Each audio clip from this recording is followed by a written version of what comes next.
Hello, everybody. Welcome to Government Secrets. Oh boy, when the Superman curl gets out of that out of control, we're due for a haircut, folks.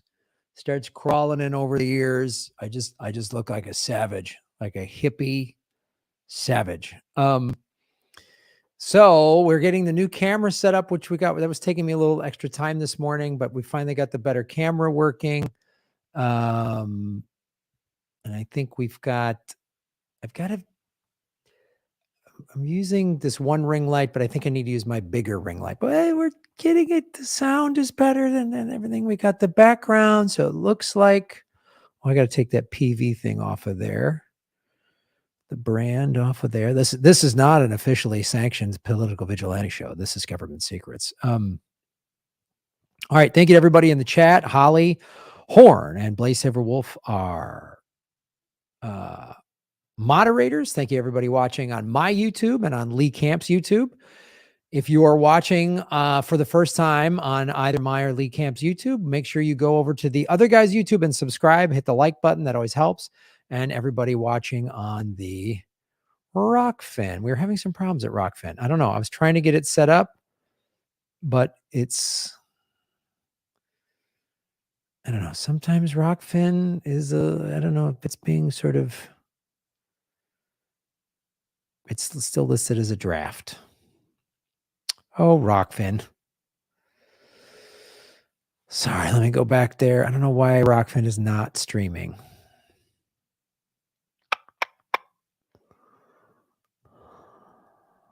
Huh.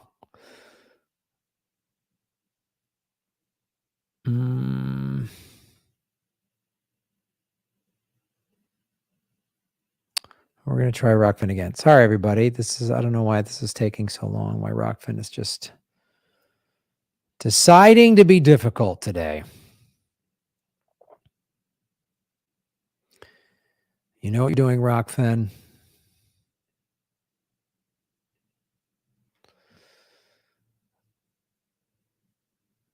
It should say go live. It's not saying go live.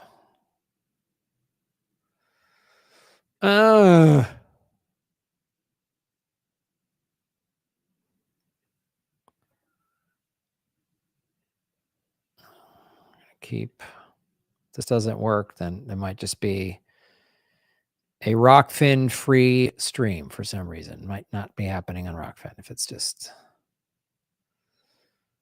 going to be problematic. Yep, something's up. I don't know. It's being problematic. So we'll check back and see if it's working. But all right, folks, we don't want to wait any longer. Government Secrets.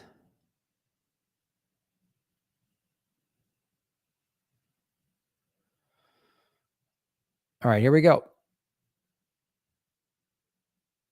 Hello, everybody. Welcome to Government Secrets, episode 110, with the two most censored comedians in America, Lee Camp and Grab Elwood. What's up, Lee Camp?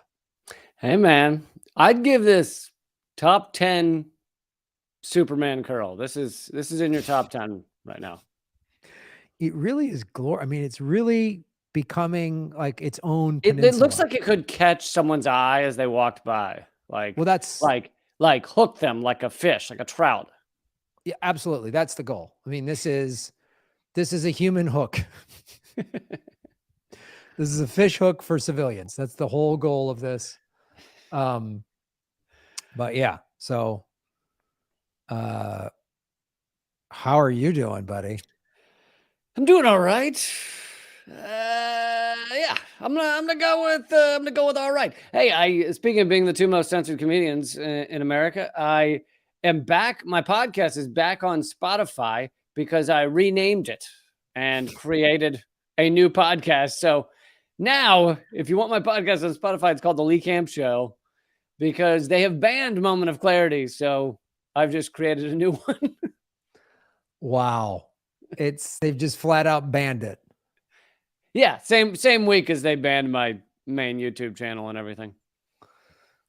It's great. Yeah, you've had your whole YouTube channel just swept away in the tides. You've had your podcast. Digital book burning. I picture, like Pompeo and Kissinger just dancing nude around a fire and throwing my YouTube videos into it. Oh, I got a picture of those two guys naked. Good Lord, Lee. Come on.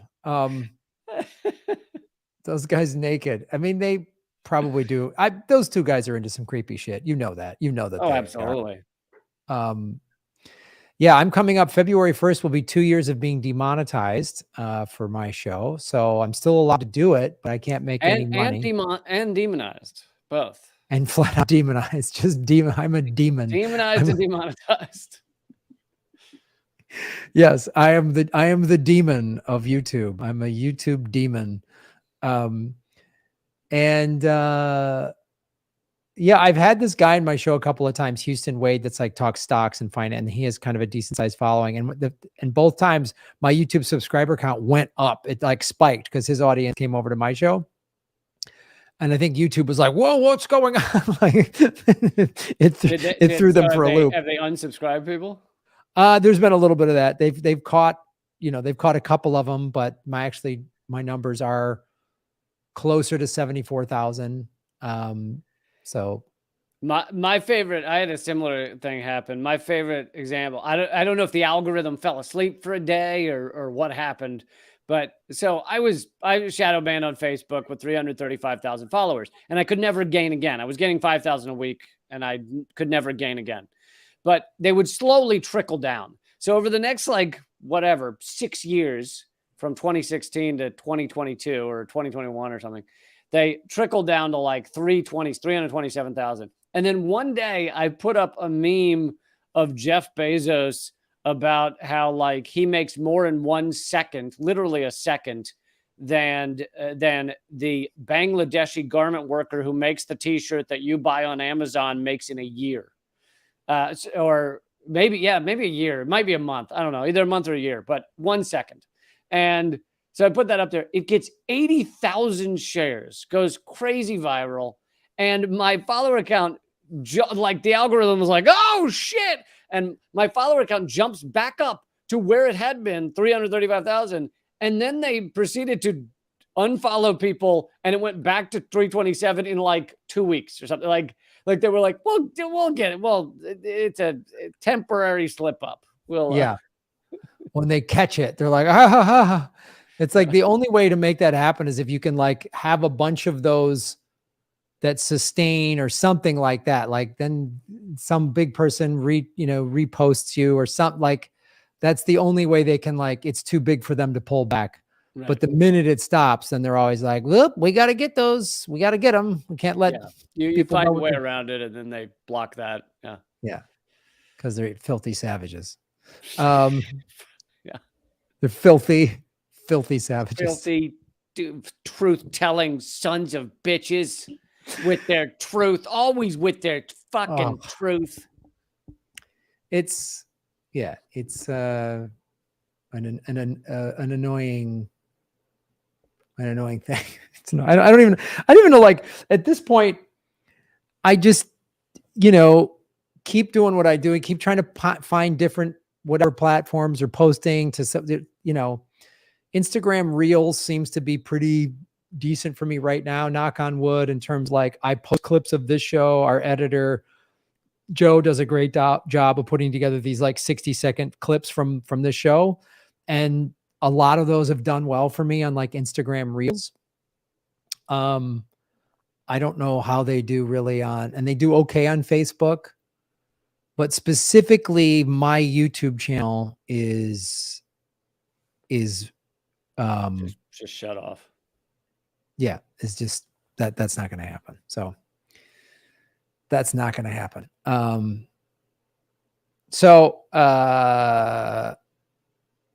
Yeah, but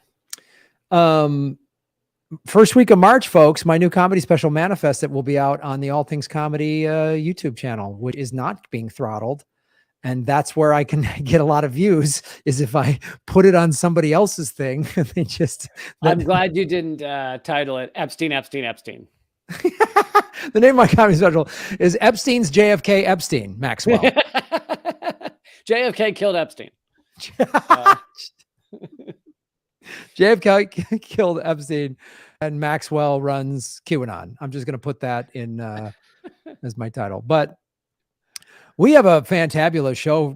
Lee is getting more into how forensic evidence and court stuff isn't working, how the lie detectors don't work. I'm doing a series within government secrets. I'm doing a series on how forensic quote unquote science, criminal conviction quote unquote science, is a load of garbage at every level. And we use it to lock away people behind bars for their entire lives. Just that kind of thing. Just a small issue. And then you sent me an article last week. We're like, Graham, this is kind of up your alley. And it's like a listing of more nukes that have been lost. So this is like my I'm like, you're right. I love the fact that they're losing things that could end all life on planet. I love the idea that there could be a guy out back, a like Olive Garden in Trenton, New Jersey, just like with a nuke in the trunk of his car. Like, I found it on a beach, man. Just like, yeah, man, we were on a hike and turns out there was a nuke. Just yeah. Oh, this story is there. Do you want it? Like, if you have tickets to the Springsteen show, I'll give you the nuke. Yeah, could we just I found a couple of nukes and I just put them up on Craigslist. And and I got a couple of concert tickets. It's pretty sweet. I like how you're sticking with the Craigslist. I was going to say offer up. I am not, for my nukes, I am not going to one of these newfangled apps. I am Craig. I want Craigslist. I want all the weirdos that are on Craigslist. No, I actually use the offer up app. It's a fantastic. I just moved. It's a great app. I have used that. And it's really good for nukes because you just take a photo of the nuke and then boom, you post it. And there's always someone within your area that is willing to drive, come pick up your nuke. They're normally Ukrainian for some reason, but they want a nuke and they show up. It's and they pay cash. It was great. I needed a new bicycle. And this one guy's like, would you take a bicycle for a nuke? And the bike is in pretty good working condition. Like, I might need a new rear tire, but it's a solid bike. And I'm like, what am I going to do with a nuke? So I gave it to this guy in Torrance, California. So there's a guy in Torrance, California that has a nuke. And I got this great bike. It's just fantastic. And this is why I tuned into the show. I just learned there's a place called Torrance, California. I'm equally excited to go to the Olive Garden in Trenton, New Jersey. I mean, I can't wait I have a map of all the places I want to go. And I just put an Olive Garden. And you've been to 80% of all Olive Gardens. So there's a few left. It's my goal. 2023 is the year I finish my Olive Garden tour. And again, I found several nukes. One of them, and a guy just gave me, he goes like, I got this Olive Garden gift card for my birthday and I don't really eat at Olive Garden. There isn't one near me. So I was like, oh, give me you get the nuke. I get so I got $25 to go to Olive Garden, buddy. That's a lot of breadsticks and salad. That's shit ton of breadsticks. Shit ton. It's almost as many breadsticks as the United States government has lost in nukes. So what? I don't know which I think both of our stories are going to have. Mine has more of an end of the world vibe. There's still going to be fun stuff in there. And I think. Who went first last week? You went first last week? We can switch it up. Yeah. I went first last week because you had the bite mark thing, which we knew was going to be funny. Which, I was saddened to learn that bite marks science is meaningless because, and this might be TMI, but I have bite marks on my inner thigh and I've been trying to figure out who left them because I've narrowed it down to like 6 to 7 people. I had a different reaction. After last week's episode, I was like, I'm going to start biting some people on the ass and they won't be able to prove it. So it's been kind of great for me. Right. Me too could not take out Graham because no one can prove whose bite that was. Look, I was at an Olive Garden in Torrance, California last week, and I bit this guy's ass so hard. And he was like, what are you doing? Oh, I thought it was a breadstick. And then I ran out of there and he couldn't prove it. You know what I mean? I convinced the jury that I thought it was a breadstick. So The old breadstick ass biting alibi. All right, so we'll all right, go. man. Let's get into it. Lee Camp doing Government Secrets, episode 110. Secret number one.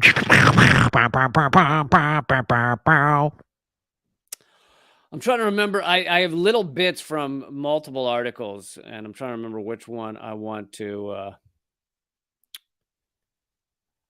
Let's go with. So this is from American Psychological Association. Oh, and I got our lovely producer, who is one of the most attractive women I've ever met. But don't tell him that. And I want it, but he sent us a image, and I want to find it.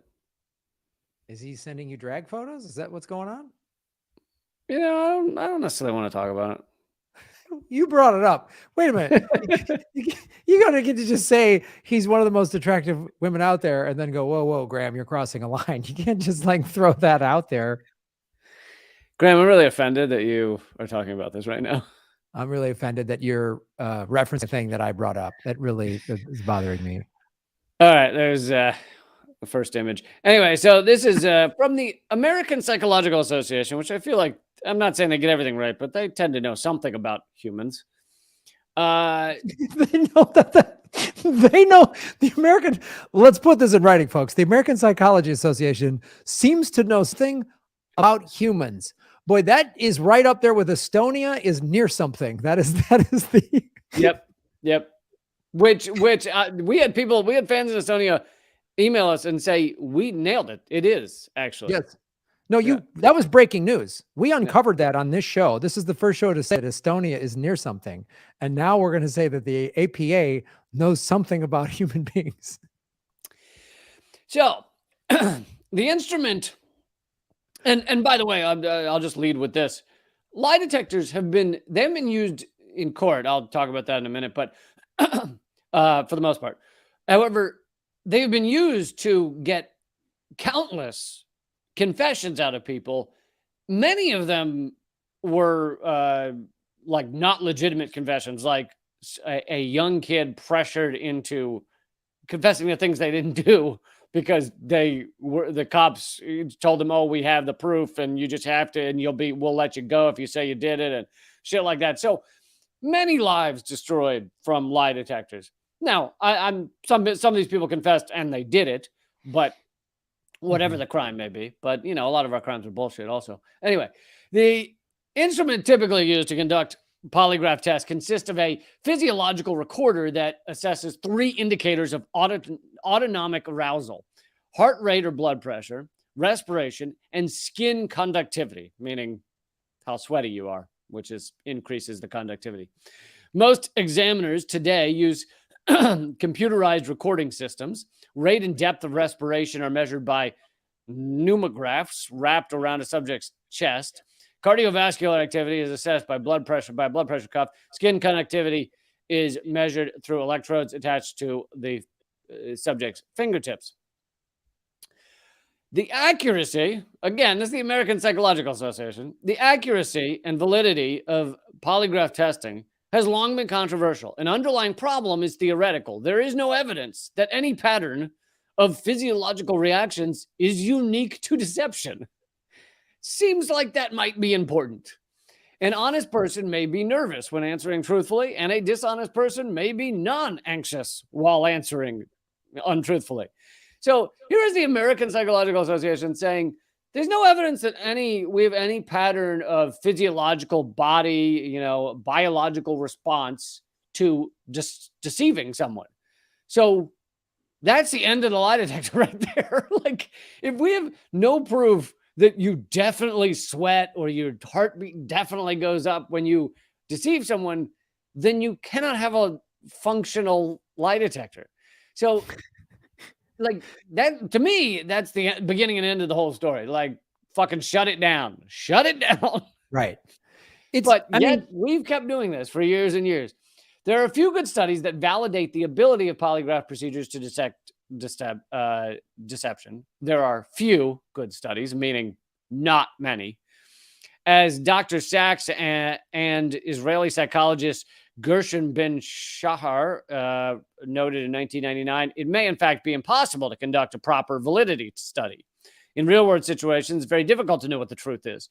A particular problem is that polygraph research has not separated placebo effects, the subject's belief in the efficacy of the procedure, from the actual relationship between deception and their physiological responses. One response the polygraph test may appear to be accurate is that, one reason that polygraph tests may appear to be accurate is that subjects who believe that the test works and that they can be detected may confess or will be very anxious when questioned. If this view is correct, the lie detector might be better called a fear detector. And this kind of gets to some of the crux of it, which is the reason that lie detectors are still used, and they're used to prompt confessions. They're used in some corporations to determine whether you're telling the truth about your past and your resume, your life. But the reason they're still talked about as if they are somewhat accurate is because they're useful in pressuring people if the people believe they're accurate. So basically, if you believe this horse shit, then you're more likely to tell the truth or confess or something, which is not science. That's just deceiving someone for your own ends. I would. I mean, it's such great points because we've all. I'm sure I know I have had people like accuse me of something that I did not do. But I was like, whoa, whoa, whoa, whoa, whoa. And they're like, oh, you're acting guilty. It's like, no way. I don't even want to get close to this accusation. I didn't do this at all. And I'm sitting here, like, I would love to conduct an experiment of getting hiring a lie detector person and like beforehand saying, okay, this is where I was born. This is where I went to high school, and then deliberately lie to see if I can trick the machine. And then do the same thing again, tell the truth, but be all nervous when I'm telling it to see again if I can trick the machine. Like we have this, I would love to go in and do that to see how easy it would be to trip this up. Yeah, and probably pretty easy because there's also people that are nervous when they're facing a lie detector, even as they tell the truth. So like if I were accused of murder, and I'm in a police station being harassed by cops, especially when I was younger, but now too, harassed by cops, told, oh, you did this, you murdered this person, we have all the proof, blah, blah, blah. And then they say, will you take a lie detector? And I'm like, yeah, I fucking didn't do it. But then they're giving me the lie detector and I'm like, oh, I'm nervous as fuck because you're worried the lie detector will be wrong. So if you're nervous, now you might come off as lying. Yeah. It's really easy to, yeah. I mean, if I ever got put in a situation where someone was accusing me of something and they did a lie detector, I'd say absolutely. And then I would deliberately, calmly lie in the beginning when they do the baseline, when they say like, were you born here and wherever, whatever question they ask. Baseline of you telling the truth, right? Of you telling the truth. I would deliberately just say a couple lies, calm as day, and then go, I lied. And then they'd be like, well, we couldn't get the baseline. Yeah. There's another image if you want to throw that up there. So most psychologists and other scientists agree that there is little basis for the validity of polygraph tests. Then why are we acting like it's still a thing? Like at every level, it's like, oh, this isn't a thing. Psychologists and other scientists say it's not a thing. Courts, including I don't know if you heard of this one, the Supreme Court has said that you can't use polygraphs in trials, repeatedly rejected use of polygraph evidence because it's inherently unreliable. So after all of those things, why not why don't we all just say, hey, there is not right now, maybe there will be one day. Right now, there is not a lie detector. Like, this is still talked about like it's a goddamn thing in our society. It's not a fucking thing. Like, right. Stop Stop furthering this bullshit. I mean, it's on par with saying like, oh, you were born in the year of the dragon. That means that you masturbate too much. Like, it, Is that something about the Lunar New Year that just people say about the year of the dragon? it's a big year of the dragon thing. Yeah. You like to stroke the dragon, if you know what I mean, pal. Right. We know what you That's guys are why up they to. call it that. Yeah. But polygraph testing continues, despite the fact Supreme Court has denied it can be used. Polygraph testing continues to be used in non-judicial settings. Dana Carvey used to have a joke about how you can't say judicial system without sounding drunk. The judicial system. Non-judicial settings, often to screen personnel, but sometimes to try to assess the veracity of suspects and witnesses and to monitor criminal offenders on probation. So still being used in a lot of ways. So here's another article from City Journal. Truth about polygraph tests. News organizations would render a valuable service if whenever they report that someone has taken or proposes to take, which we have a lot of that in our news stories as well. People go, I'll take a lie detector test. And then all of America goes, oh, he must be telling the truth. He said he'd take a lie detector test. Right. This article says, whenever they report someone has taken or proposed to take a polygraph, they remind readers that polygraphs are voodoo, junk science. They are no more reliable than a pack of tarot cards. Polygraph evidence is inadmissible in court. There is a good reason for that. And the two court cases, Supreme Court cases that have rejected using polygraphs are Fry versus the U.S. and U.S. versus Sheffer. A polygraph measures your heart rate, breathing, and galvanic skin response. There's no evidence that any pattern of physiological response is unique to deception. Polygraphs are useful to investigators trying to elicit confession. That's what they're mainly used for, is pressuring idiots who have been told it's a real thing that they have to confess because it's a real thing. And then this guy gives an example, which this isn't journalism. It's just kind of funny. So I thought it says, it works as follow. I say, assuming you're the cop, I say, quote, we've got your triglyceride levels from the doorknob you touched walking in here. We'll match those up against the steering wheel, and that'll tell us the whole story right there. Son, why on earth wouldn't you want us to match up those triglyceride levels if you're not involved in this? If you're afraid of what those triglyceride levels will tell me, you should sit right back down. If the truth comes out later and you've been wasting my time, I won't be able to help you, unquote. And then he continues, and he says, I was right. The cop comes back. I was right. The triglyceride levels never lie. Then I tell the suspect he's guilty. Full stop. He is guilty. I know he's guilty. I tell him all the evidence we have against him, piling up layer on layer until he feels entombed by the misdeeds, and he thinks he can't escape, and he confesses to the crime. Now, of course, there's no such thing as triglyceride levels. It's like, that's the first question I would have. I would be like, hey, police officer, do you know what triglycerides are? Because I bet you don't. Yeah. And then that's the same as the lie detector. And yet we see it in all of popular culture. It's in movies. It's in TV shows. Cops say they're going to put people on the lie detectors. It's like, I can't stress enough that this isn't just funny. Like, how many lives have been destroyed? It's still used in corporate settings. How many corporations have denied someone a job with this bullshit? Oh, yeah. I mean, that's countless. The number of people that are in jail. You know what I mean? It's like, it's staggering that we claim to be this society that's on the cutting edge. And, again, we spend all this money on our police departments and research.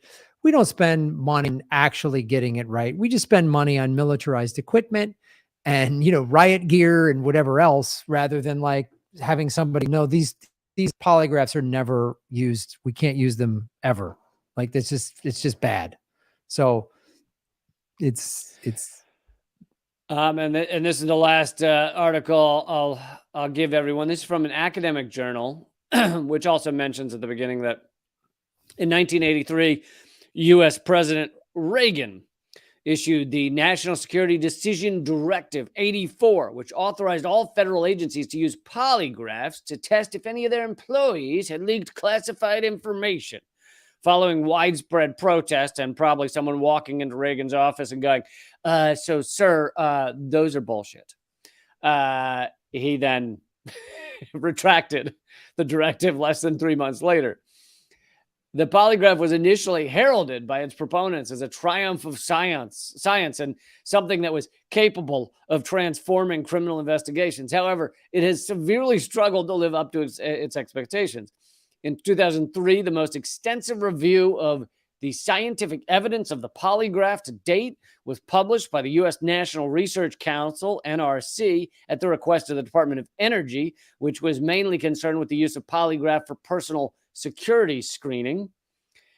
And they found that notwithstanding the limitations of the quality of the empirical research and the limited ability to generalize to real-world settings, we conclude that populations of examinees, such as those represented in the polygraph research, untrained in countermeasures, specific incident polygraph tests can discriminate lying from truth-telling rates well above chance, though well below perfection. So in perhaps the largest review of this stuff, which there's been many tests that have shown that polygraphs are equivalent to flipping a coin. But in their review, this one, they found that, yes, it's above chance, meaning just pointing at someone and saying you're lying no matter what they've said, or you're telling the truth. But it's still way below being able to actually tell if someone's lying, which means they're useless. Like, if a polygraph can't do it 100% or 99.9% like DNA evidence, then it's useless. It's garbage. Yeah. And it shouldn't even be considered. I mean, literally we're using this stuff that isn't the equivalent of like, let's put her in water and see if she floats. And then we know she's a witch or whatever like that. We're using Same just shit. the modern version of that. Same shit. Oh boy. It's like, I mean, honestly, this is how something like this runs away with itself and keeps being used in society is you have a ruling system, and we kind of talked about this the last time, a ruling class that wants to convict whoever they feel like. Right. You know, they want to convict innocent people like Donziger or Mumia or whatever. And so they want to create ways to convict whoever they want.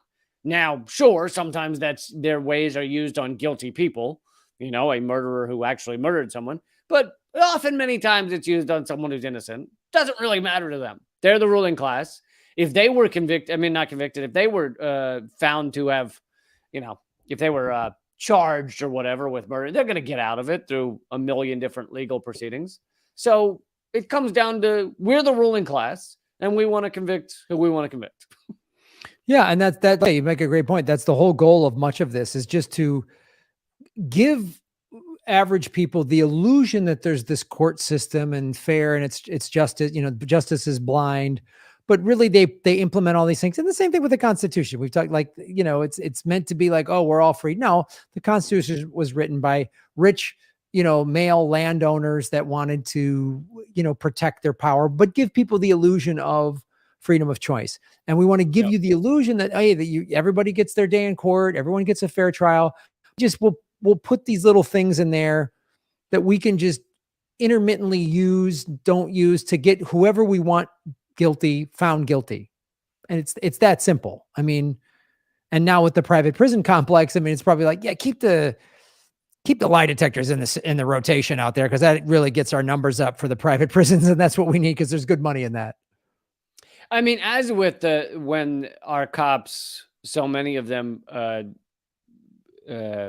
violate people's rights because the people don't know what their rights actually are. Like most people don't know they have the right to Miranda, being told their Miranda rights. They don't know they have the right to remain silent. So a lot of people just speak to the cops thinking they have to. It's very similar to that. It's the cops are counting on people not knowing that this is Right. junk science. Yeah. Yep. That's their way to go, cops. Which is Nice real work. justice. That's a real land of the free. We have real justice in this country kind of idea. Is we're hoping people are dumb enough that they believe that we know anything. And they're taught that. I mean, and this is something we brought up last week too, is the whole system in terms of we're already in a broken system where cops need numbers, they need to hit, they need conviction rates, clearance rates or whatever. So they need stuff to get to these numbers that are imposed by an already corrupt system. So the cops are like, well, I got to get a conviction. So I need an arrest. If we don't have an arrest on this, then everyone's going to crawl up in the media and the mayor's going to crawl up my ass or whatever. So we need to get an arrest. So we're going to get one. I'll do whatever I got to do to get an arrest. And then I can say, we got the bad guy. It's done. And that's why they fight so hard when new evidence comes forward saying this is not the right person. Cause they're just like, no, they don't want to get it right. They just want their arrest percentage to stay whatever it is. Right. Let's go to government secrets. Segment number 2. More lost nukes. The theme of this episode is incompetence of our government. The incompetence, our government putting regular citizens at risk. In this segment, we're going to see how our government has done it numerous times and could have killed everyone. The title of this article is The Lost Nuclear Bombs That No Find. Now, some of these we have covered on the show. If you want to share the article, yes, I will share. I'll share the article. There we go. Then everyone gets to see how wonderful this country is. The U.S. has lost at least 3 nuclear bombs that have never been located. We've gone through a lot of dropped and mishandled nukes, and I don't think we've gone through one yet until now where they didn't find it. Or, actually, there was the one in North Carolina. They don't have the whatever plutonium core that's in the farmland or whatever. So I guess we covered one, but I don't know that we've covered others where it's like, yeah, we don't really know where it is. I mean, I thought you had it last. I'm trying to remember. Listen, just retrace your steps. That's how I find my keys. I was like, oh, I had them when I came home from the gym. I put them down, then I took a shower. Oh, there they are. See. Just do that with a nuke.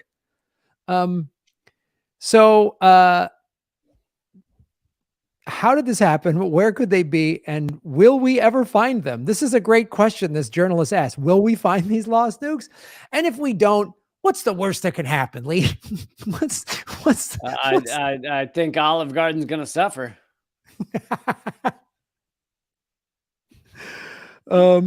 January 17th, 1966, around 10:30 a.m., a Spanish shrimp fisherman watched a misshapen white parcel fall from the sky.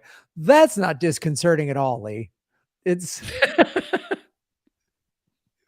and suddenly glide towards the Alboran Sea. It had something hanging beneath it, though he couldn't make out what it was. Then it slipped beneath the waves. Yes, because it's the job of a fisherman to know when a nuke falls out of the sky and identify it correctly. I mean, you've heard, it's a government. It's called the Fisherman Alert System. We've had it in place for many years now, and it's pretty flawless, I'd say. Yeah. Was that Red Sky at Night? Nukes, Fisherman's at Delight, or whatever? What is that sign? Fisherman's Delight. Fisherman's Delight? Yeah. Nukes fall from the sky, Fisherman's Delight. Something like that. It's something like that. So, at the same time, in the nearby fishing village of Palomars, locals looked up at an identical sky and witnessed a very different scene. 2 giant fireballs hurtling towards them. Again, what's the big deal? Within seconds, the sleepy rural town was shattered. Building shook, shrapnel sliced towards the ground, body parts fell to the earth. That's actually when I feel like something might be up, is when body parts rain down. Yeah, I'm saying with you. Like a fireball, sure, we see those all the time, blowing up buildings. Just fireballs randomly come out of the sky, Yeah, like but we're being this attracted. seems like an unusual weather pattern. I mean, normally I'm like you. I see a fireball, I'm like, ah, the dragons are out, you know. Right. And but it's weird when then body parts and buildings shook. Mhm. A few weeks later, Philip Myers received a message via a teleprinter, a device that could send and receive primitive emails. At the time, he was working as a bomb disposal officer at the Naval Air Facility in. Pull the article down because I missed your lovely face.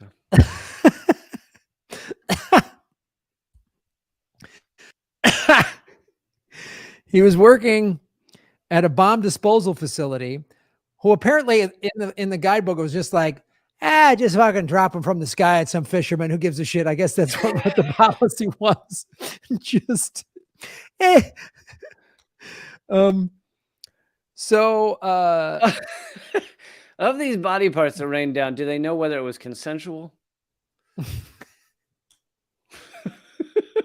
that should be our focus and concern. Were they consensual body parts? Not that shit blew up and nukes are falling out of the sky. I get it. So this guy who's disposal officer in Sicily was told that there's a top secret emergency in Spain, and then he must report there within days.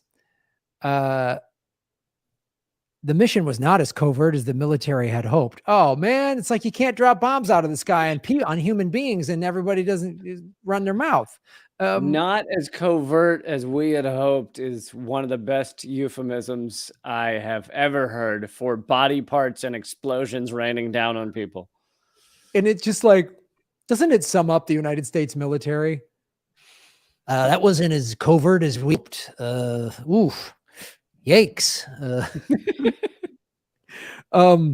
Welcome to the U.S. Marines. Not as covert as we would have hoped. Look, we all have off days, Lee. Let's not split hairs, right?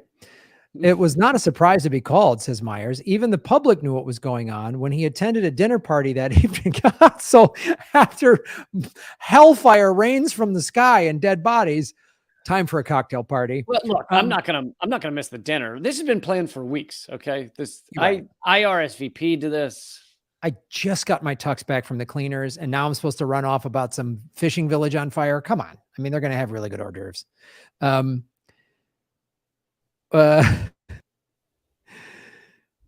That evening, he announced the mysterious trip. Its intended confidentiality became something of a joke. It was kind of embarrassing, said Myers. It was supposed to be a secret, but my friends were telling me why I was going.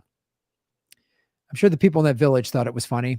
For weeks, newspapers around the globe had been reporting rumors of a terrible accident. 2 U.S. military planes had collided in midair,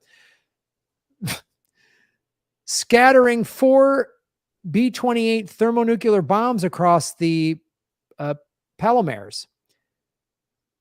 The 3 were quickly recovered on land, but 1 had disappeared into the sparkling blue expanse of the southeast, lost to the bottom of the nearby swath of the Mediterranean Sea. But it was followed by a guy named Lars with a scuba tank. So we're pretty sure he has it. I mean, finders keepers, right? I mean, I don't want to like quote international policy on nukes, but the UN found in 1986 finders keepers. That is a UN policy. Finders keepers, losers weepers. That is in writing. You can go look that up. Losers weepers, yeah. Losers weepers. So now the hunt was on to find it, along with its 1.1 megaton warhead, which had the explosive power of 1.1 million tons of TNT, which that's sounds like I'm going to go a lot. That sounds like a lot. It feels like a pretty big 4th of July to me. Well, this is something, this will put your mind at ease, Lee, I'm sure. The Palomares incident is not the only time a nuclear weapon has been misplaced. There have been, I'm going to give you a blank number of so-called broken arrow accidents, which we've talked about those involving a catastrophically destructive Earth-flattening devices since 1950. So, how many broken arrow accidents has the United States had since 1950? How many broken arrow, bent spear, or limp dick accidents have Soft we? shaft. How many atomic flaccid cocks have we had? I'm gonna go 7. Oh, Lee Camp. Woefully low. The number you were looking for is 32. 32 broken arrow accidents. You know the expression. You play with thousands of nukes, you're gonna break a few eggs, maybe. You're gonna break all the eggs. There will be no more eggs. You will eliminate eggs from the planet if you play you with will nukes. decimate the human and chicken population. All eggs of all species. Yeah.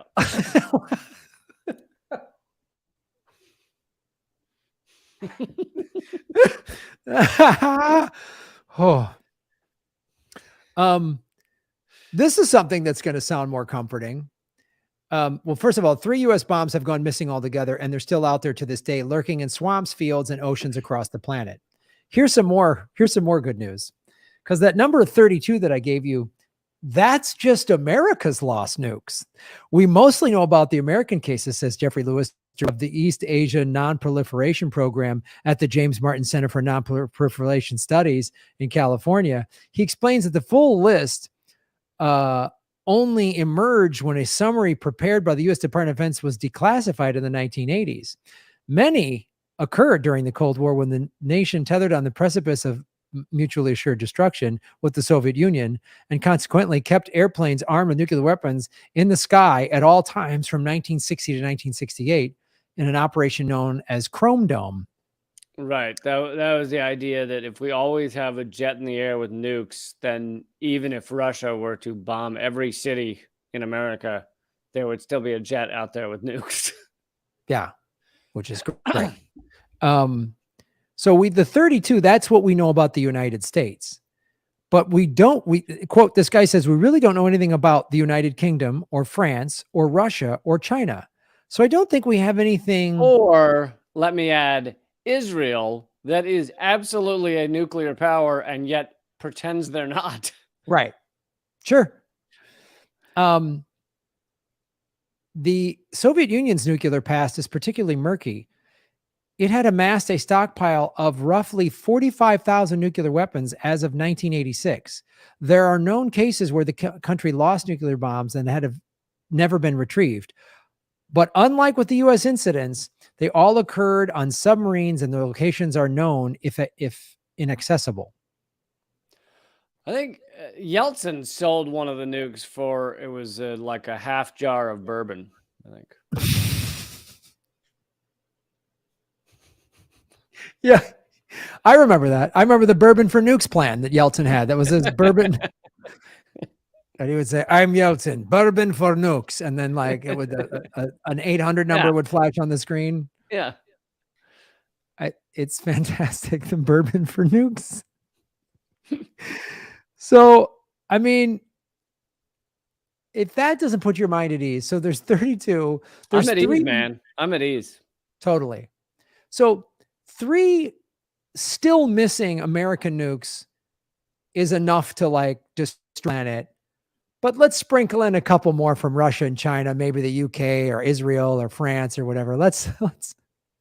So. And one was, I didn't read that whole article. One was lost in a submarine that Howard Hughes tried to help them pick up with like a deep sea crane. Yeah, if you can control F in that article and type in Hughes, you should find it. Oh, God.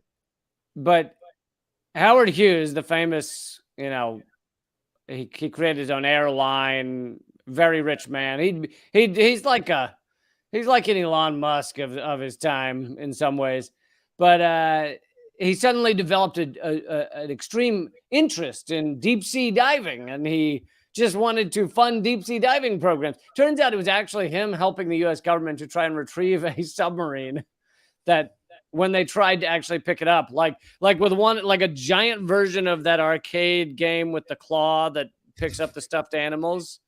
They tried to do that in the deep sea, and the submarine just broke in pieces. Wow. Well, James Cameron comes to mind. He's always doing this Yeah. deep sea stuff. Yeah. I wonder if secretly he's trying to claw out a nuke and hope that he gets a stuffed animal too. Yeah. So, the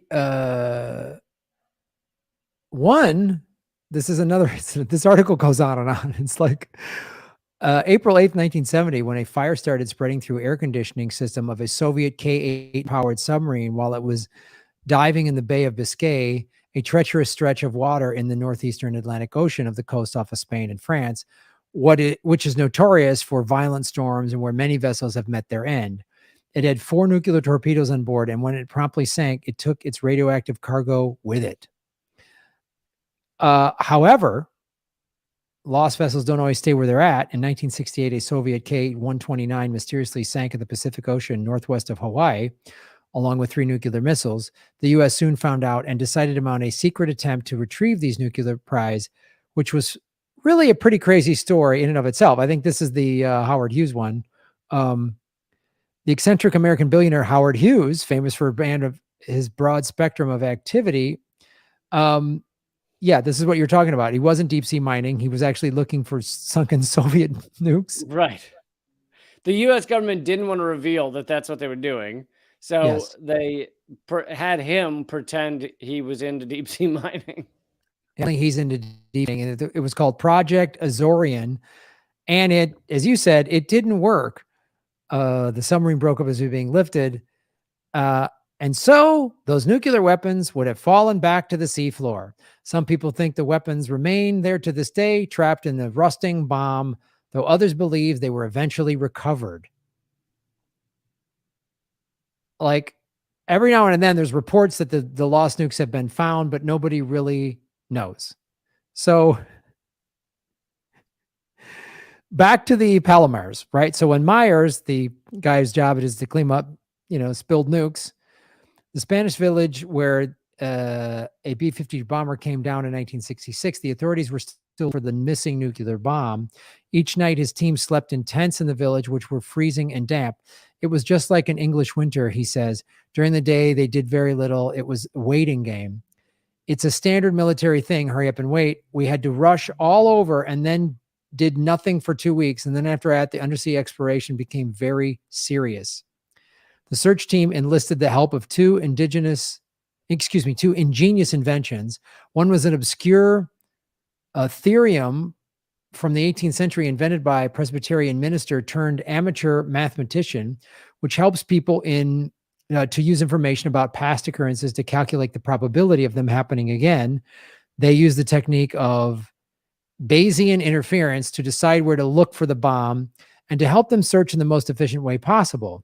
The second was Alvin, a cutting-edge deep-sea ocean submarine able to dive to unprecedented depths for 1966. Like a rotund white shark, each day it descended into the deep blue Mediterranean water with a human crew in its belly and began the hunt.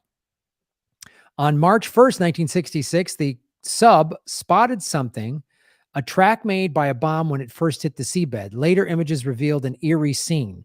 The rounded tip of the missing nuclear weapon covered by a ghostly shroud, its white parachute, which had partially deployed when it dropped. Good thing the parachute didn't work. Tangling itself up with its precious cargo, this deadly tube of metal had somehow ended up resembling a person dressed up for Halloween in a bedsheet. Okay. I'm a bomb that can end all life on planet Earth.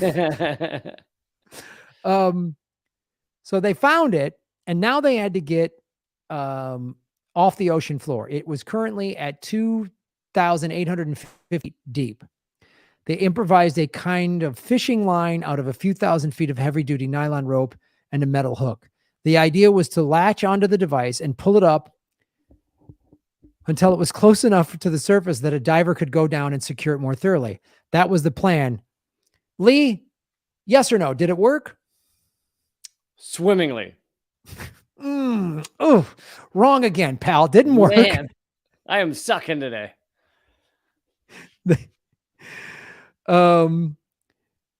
They managed to hook the nuclear bomb and started to hoist it out of the water. They had lifted up off the bottom when disaster struck. The parachute, resuscitated from its sleep on the ocean floor, suddenly began doing what they do best, slowing down its cargo speed and making it harder to move. So get rid of the parachute, and then suddenly it filled up, and then yeah. Yep. But this is a quote from Myers.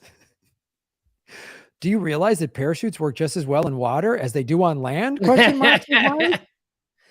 Boy, I wouldn't thought a parachute would do anything in water. How crazy. It's weird. It's who'd think that it could fill up with water the way it fills up with air. It just doesn't make sense.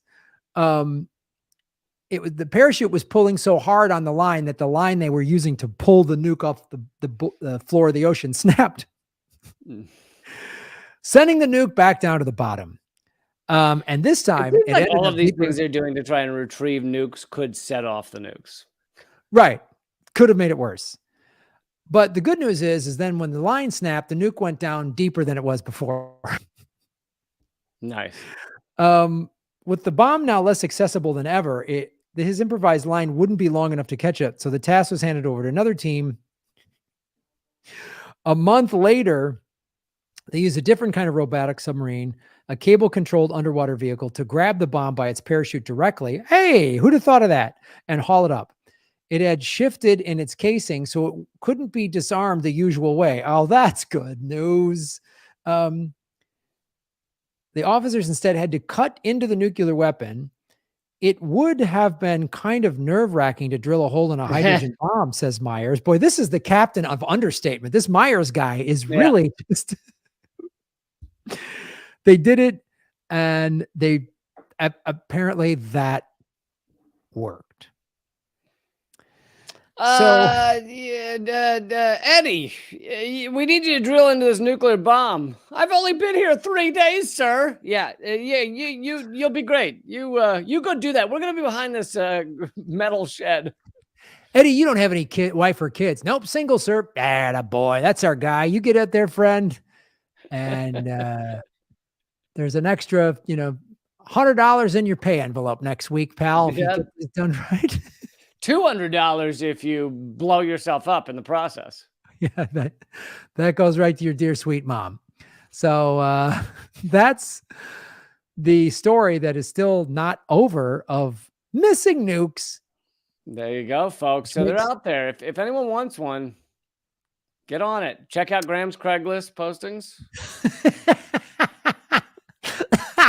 Set up your nuke on offer up. And, it's really,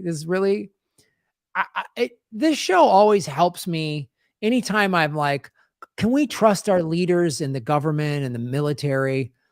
And the show always makes you go, yeah, you know what? They really know what they're doing. They're smart, sharp people. Yep. They don't have insane lunatics running things and then put like dangerous jobs in the hands of people that are woefully underqualified. It's the thing that makes me sleep. You can totally trust them. And if you ever for a second thought you couldn't, they're willing to take a polygraph test. They will strap themselves up to your polygraph. Yep. Using the same cable that snapped, raising a nuke from the bottom of the Mediterranean. So, yeah, that's it, folks. That's our episode. I hope you enjoy that. Lie detectors are nonsense, and there's still 3 nukes missing. So that are ours. And now we're headed off to patreon.com/government secrets to talk about, let's see, so we've got some weapons contractors this week in government secrets, some truth about them. We've got you know what, the other one's a surprise. The other one's kind of a funny one, so I don't want to give it away. The other one's kind of a surprise. And yeah, we'll be doing that extra segment at patreon.com/government secrets. And also, if you join over there, you get all of the old extra segments we've done, which are timeless. So You can check those out anytime. Yes. And there's different, every tier on Patreon gets you the same access. It's just if you want to donate more to us, and you can get cool stuff like a Government Secrets mug, a Government Secrets sticker, a shirt. So you get some cool stuff and you're supporting what we're doing. And you, like Lee said, you get access to the entire back catalog. If you join today, right now, we'll be over there in a couple of minutes. You can then start watching all of the old cool segments that we have been doing. So go to patreon.com/government secrets. If you're listening, it's also scrolling below if you're watching. And wherever you're listening or watching, like it, hit the subscribe button. If it's an audio on iTunes or Spotify or whatever, Google, give it a positive review and share it out on your social media, because you guys are all helping us grow the show. And if you like this podcast, I have 2 other podcasts. One goes by 2 names now. It's Moment of Clarity and/or The Lee Camp Show. So check out both of those. If you're on Spotify, it's The Lee Camp Show. And my other one is called Common Censored with Eleanor Goldfield. Oh, nice. Folks, you can watch my show, Political Vigilante. We stream 3 days a week, typically, and we cover all different types of stuff. We interview different people, and also go to grahamelwood.com. I'm going to start to be announcing tour dates, and you can sign up for my newsletter. You get a free vegan smoothie when you sign up for my newsletter. And there's merch, there's Political Vigilante merchandise. There's a lot of great ways to support the show. So go to grahamelwood.com. And this has been Government Secrets, episode 110, lie detector lies and missing nukes that you can find as part of a contest. All right, man. See you in a minute. You got it, buddy. Thank you, everybody, for watching and hitting the like button. Very much appreciated. And thank you to our Holly and Blaze Silverwolf, our moderators. And we thank all of you.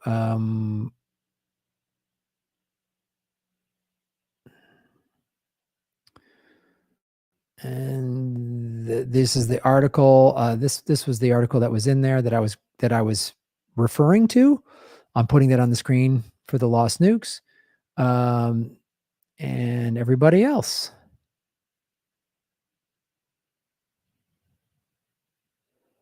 Thank you all for watching.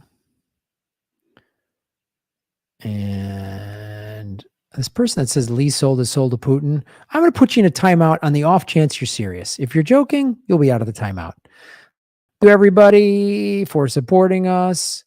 I was looking for videos instead of podcasts and didn't check the Patreon. Right on.